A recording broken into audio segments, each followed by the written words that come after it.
Hello बेटा। एक sold example करते हैं। बहुत ही प्यारा सा क्वेश्चन है ये। इस क्वेश्चन को देखते हैं। रे ऑप्टिक्स का क्वेश्चन है और सीबीएसई पीएमटी 2011 प्री में ये क्वेश्चन पूछा गया था। बहुत ही प्यारा, बहुत ही सुंदर सा क्वेश्चन है। इस क्वेश्चन को एक बार मैं रीडिंग लगाता हूँ आपके सामने, फिर देखते हैं। A converging beam of rays is incident on a diverging lens. एक कन्वर्जिंग बीम है जिसको हम लोगों ने डाइवर्जिंग लेंस के ऊपर इंसिडेंट किया। देखो, कन्वर्जिंग बीम क्या होती है, सबसे पहले तो ये पता होना चाहिए। देखो, अगर कहीं से कोई रेज आ रही हो और एक पॉइंट के ऊपर इस तरह से कन्वर्ज हो रही होंगी तो ये कन्वर्जिंग बीम होती है। और किसी पॉइंट सोर्स से निकल के लाइट ऐसे दूर जा रही हो तो ये डाइवर्जिंग सोर्स होता है। दिस इज डाइवर्जिंग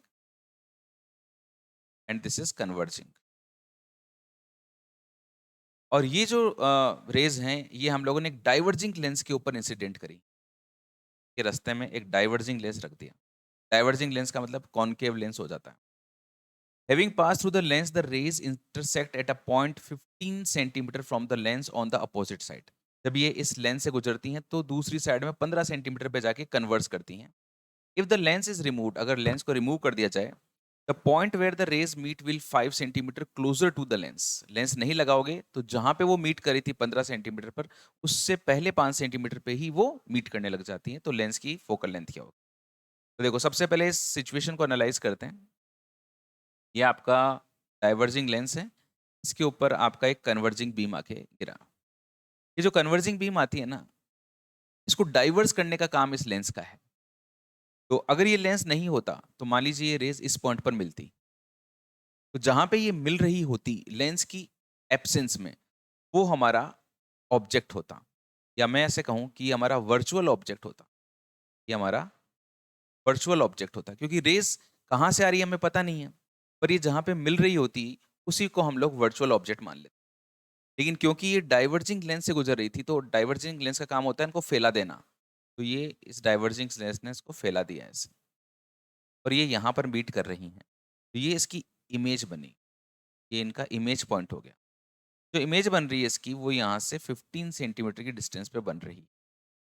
और जब ये लेंस हटा दिया जाता है तो ये 5 सेंटीमीटर पीछे खिसक आती है। मतलब दिस डिस्टेंस इज 5 सेंटीमीटर।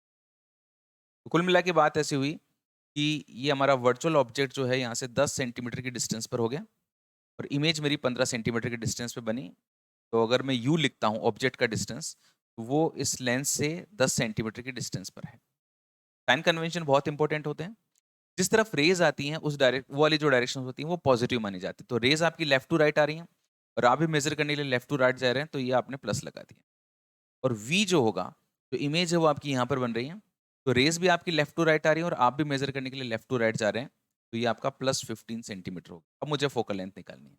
तो तैयारियां पूरी कर ली मैंने। पर तैयारियां अच्छे से हो जाती है ना अपनी, बस फिर कोई दिक्कत नहीं है। अब मैंने लेंस फॉर्मूला लगा दिया। ये लेंस फॉर्मूला है। पी की वैल्यू मेरे पास में +15 है एंड यू की वैल्यू मेरे पास में +10 है। यहाँ से मेरे पास फोकल लेंथ आ जाएगा। तो यहाँ पे मैंने एलसीएम ले लिया। 150 ले लो या 30 ले लो।